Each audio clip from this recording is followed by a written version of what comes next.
میرے چھوٹے چھوٹے دو سوال ہیں. ایک تو جو مختلف جو کفار سارے قرآن مجید میں جیسے فرمایا جاتا ہے کہ ان کے ذہن میں عقلوں پہ پردہ ڈال دیے گئے، وہ اللہ تعالیٰ کے میسیج کو نہیں سمجھ سکتے، اور مختلف جو مسلمان بھی ہیں ان میں سے کہ جو گناہ کرتے ہیں، جو میسیج نہیں سمجھ سکتے، ان کی بھی عقلوں پہ پردہ ڈال دیے گئے. ٹھوس ثبوت تو یہی ہے کہ جو میسج کو نہیں مان رہا اس کی عقل پہ اتنا پردہ ہے.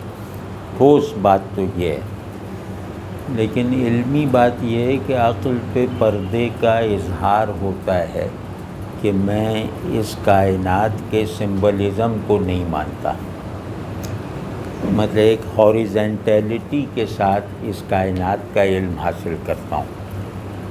تو جو میں مثال دے رہا تھا وہ یہی مثال تھی کہ اگر شے کا علم مجھے خالق شے تک نہیں پہنچاتا تو وہ علم اپنی امیجیٹ ڈومین میں چاہے جتنا صحیح اور نتیجہ خیز ہو، وہ پردے میں پڑی ہوئی عقل کا حاصل ہے، کیونکہ اس نے اس علم کا جو فطری نتیجہ تھا اس کی طرف سے منہ کو موڑ لیا، یعنی اس نے شے کے علم کو خالق کا علم بننے سے کاٹ دیا. میں یہ سمجھتا ہوں مطلب کہ خدا کو ماننا ایک چیز ہے اور خدا کو نہ مان سکنا یہ عذر ہے.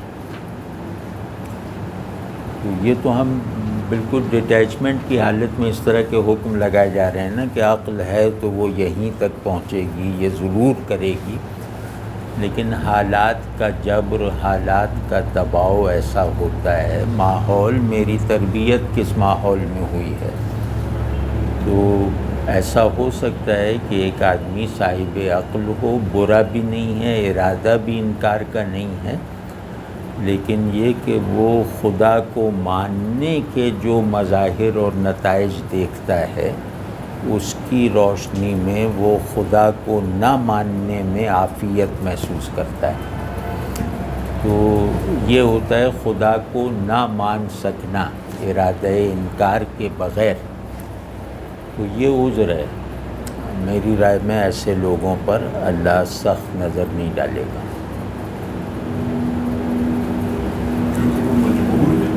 مجبور، معذور ہیں.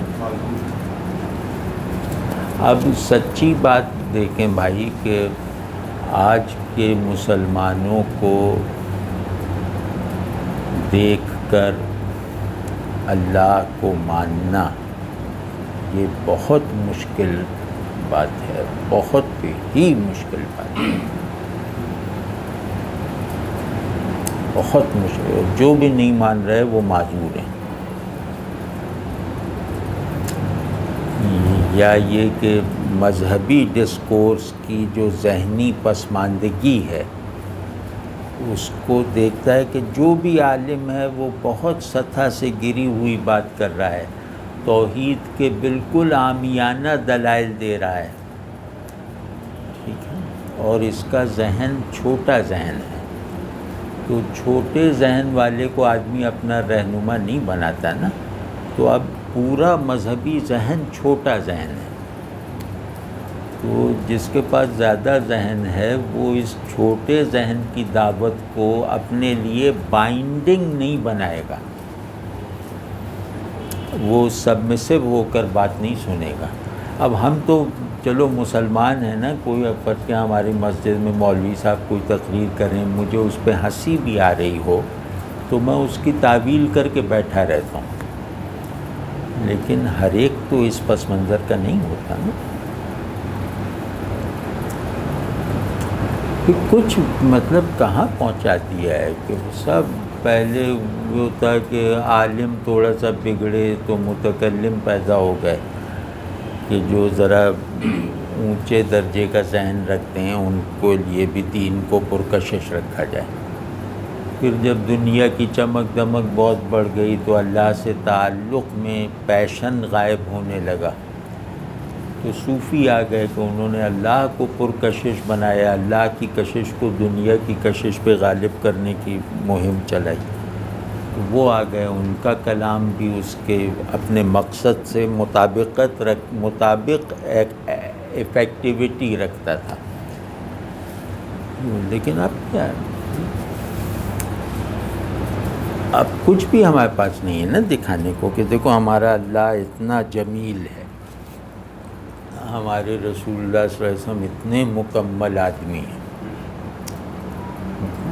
تو اور ہم نے یہ مانا ہے تو دیکھو ہمیں دیکھ لو، ہمارے معاشرے کو دیکھ لو.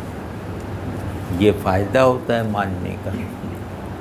مطلب یہ کوئی سنے گا کہ اللہ کو آپ نے اللہ ہی کے کہنے کے مطابق مانا ہے، لیکن اس کا کوئی اثر آپ کی زندگی کے کسی بھی شعبے پہ نہیں پڑ رہا.